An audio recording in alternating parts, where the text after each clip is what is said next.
Y, y sí, Inglaterra operó de forma directa y de forma indirecta muchas veces, ¿no?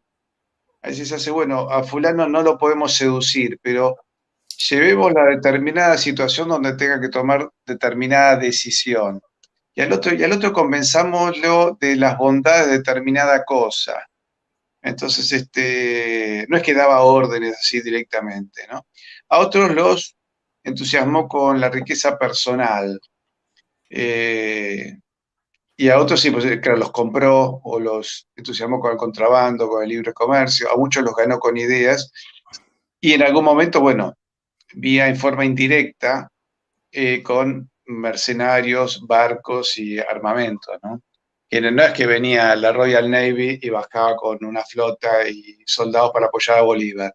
No, eran mercenarios ingleses reclutados en Londres, que llegaban en barcos de la Compañía India Británica e Inglaterra decía, yo no tengo nada que ver con eso, ¿no? Pero operaron. De hecho, Bolívar decía, ¿no? España nos hizo la guerra con soldados criollos, soldados indios, armas criollas, generales criollos y hasta sacerdotes y frailes criollos. Y nosotros tuvimos que hacer nuestra campaña con soldados ingleses y armas inglesas, barcos ingleses y espías ingleses. Entonces sí, operó porque básicamente a Inglaterra le interesaba. Yo creo que hay un interés pecuniario y un interés espiritual. El interés espiritual más oculto es destruir la cristiandad, ¿cierto? Por eso tenían que destruir a España y tuvieron que destruir a Francia también. Eh, y por eso siempre miraron con malos ojos a Alemania, porque Alemania era mitad católica, mitad protestante, pero de un protestantismo que no se sujetaba a la iglesia anglicana, y por otra parte porque la familia del Kaiser, el último Kaiser de Alemania, ya tenía un acercamiento muy grande al Papa León XIII, se dice que el Kronprinz estaba a punto de convertirse, en fin, había una impronta católica muy grande en Alemania. Y además porque Inglaterra quería romper la telurocracia europea, no quería una unión, por ejemplo, entre Alemania y Rusia, no la quiere hasta ahora, ¿no? Trata de romper que no haya una verdadera alianza entre alemanes, polacos y rusos, ¿no? Siguen generando circunstancias. Y entonces, por un lado, ese es el espiritual. Y por otro lado, ese daño se sostiene económicamente.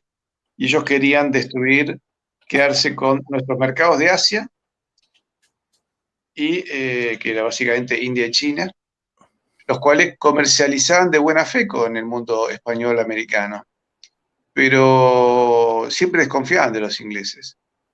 Y los ingleses lograron dominar la India, convertir provincias cerealeras en provincias productoras de opio, generando grandes hambrunas. Y cuando hablo de hambrunas, se habla de 10 o 20 millones de muertos de hambre en la India. El genocidio que ha cometido Inglaterra en Asia es inmensurable. Y con el opio se lo metieron a los chinos, donde llegaron a destruir físicamente 1 de cada 4 adultos varones en China, por lo menos en la China urbana, ¿no es cierto? Con lo cual el daño... Vos sabés que en medicina se estudia también historia de la medicina para entender cómo se manifestaron determinadas epidemias, plagas o enfermedades. Y les pregunté si había, pregunté a algunos médicos si había mensura del daño humano inglés en China, que lo conocían, y me dicen, no, es casi imposible de lograr medir eso. Habría que buscar tantos archivos universitarios, un ejército de investigadores pero estamos hablando de decenas de millones, ¿no es cierto? Cosa que no ocurría con España. Los chinos aprendieron a producir productos para nuestro consumo, ¿no? Lo he contado muchas veces, ¿no? Pero lo de la verbena de la paloma cantando allá va con mantón de Manila, ese mantón no se hacía en Manila, se hacía en China, llegaba vía Manila. Y productos textiles de España llegaban también a Oriente, ¿eh? Hubo regiones de España que tenían una industria textil próspera porque hacían negocios con Asia. Entonces había un intercambio muy fluido, ¿no es cierto? Entonces los ingleses quisieron eso y para eso tenían que convertirnos a nosotros, tenían que quitarnos el galeón de Manila hacia el mercado con Asia y para eso tenían que crear nuevos estados que eran, qué sé yo, puertos con tierra alrededor, nada más. Geopolíticamente fuimos puertos O sea, ciudad, puerto, capital, Buenos Aires y tiene alrededor. En Argentina, fíjate que todo el entramado ferroviario viene como una araña, una tela que viene a Buenos Aires, cuando teníamos que tener ferrocarriles transversales de norte a sur, de este a oeste. En la Patagonia no tenemos ferrocarriles de este a oeste, ni de norte a sur, algo importante, ¿no? Entonces, nos convirtió en colonias de hecho. Y ahí hay un interés material y un interés metafísico. Para llegar al nuevo orden mundial y la Agenda 2030, esta donde dicen que no tendremos nada pero seremos felices, había que pasar por esa etapa anterior y destruir a España en América, destruir la Francia de los Luises, destruir la Alemania y el Kaiser, incluso te diría destruir la Rusia de los zares, ¿eh? Había que destruir todo eso. Así que sí, operaron. Operaron, hay nombre y apellido, ¿no es cierto?, en la operación. En eso Alberto Bárcena ha hecho también trabajos muy importantes. Hay un curso de historia que está haciendo Bárcena sobre el tema, que recomiendo buscarlo. Y después vemos que buena parte de los revolucionarios americanos eran masones. Luego hubo arrepentimiento, porque Bolívar se arrepiente y cierra las logias, pero ya era tarde. Las cerrás cuando ya estás enfermo, cuando estás con disputas internas, cuando te estás muriendo, el daño es inútil, ¿no? Y ahora San Martín, él vuelve a Europa, se queda en Inglaterra, y en Inglaterra sí participó de tenidas masónicas en Escocia, y luego se fue a Bélgica, a Países Bajos o a Flandes, y colaboró en el asesoramiento de la creación de Bélgica, ¿no? De ahí que hay logias masónicas de Bruselas que han hecho medallas, han acuñado medallas en reconocimiento a Belgrano, perdón, a San Martín. Lo cual no quiere decir que San Martín haya sido masón, pero la cuestión no es si sos o no sos, sino si tu acción termina colaborando con los fines de otro, ¿no es cierto?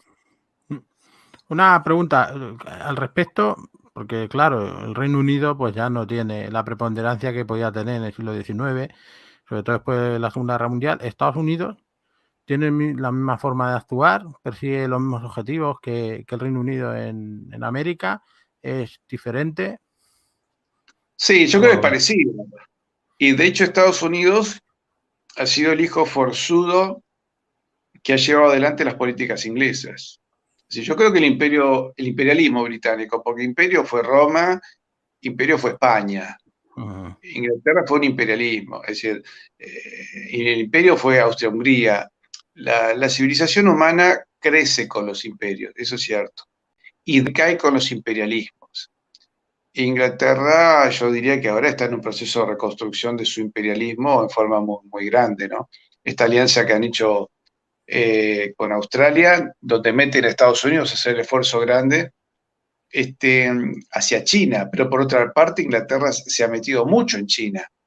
Cuando entregó Hong Kong, a mí no me quedó claro si se iban de China o se metían adentro de China, porque buena parte de los bancos chinos hoy conocidos se sospecha, algunos dicen que saben que tienen relación directa con las finanzas británicas, ¿no? Y el yuan ha tenido, se pudo meter en el mercado mundial de divisas gracias a Inglaterra, que se lo facilitó. Con lo cual, yo no sé si Inglaterra, por un lado, les quiere poner un freno y por otro lado quiere usar a China como caballo de batalla para un gobierno mundial. Pero Inglaterra, yo diría que se ha fortalecido mucho, está militarmente mucho más fuerte que en 1982 y tiene una base muy importante acá en territorio argentino, en las Islas Malvinas. Sí creo que tiene un problema de disolución interna. Tiene 8 ciudades, incluyendo la capital, manejadas por musulmanes, una fuerte persecución, no solo al catolicismo, sino al anglicanismo residual, ¿no es cierto? Contaba una enfermera que tenía un crucifijo, ni siquiera, no, una cruz, la cruz protestante, plana, en un hospital, y la acusaron de ir contra la laicidad del Estado. Y eso que Inglaterra en realidad es una monarquía supuestamente confesional, porque la reina jefa de la iglesia y la bandera de Inglaterra tiene muchas cruces, ¿no? Pero bueno, es la hipocresía que se está viviendo hoy. Pero tiene un problema interno, pero creo que sí, se ha fortalecido, por lo menos boca para afuera. Veremos si en estos 10 años esa contradicción que tiene entre fortalecimiento físico y militar y solución interna, ¿qué es lo que prevalece?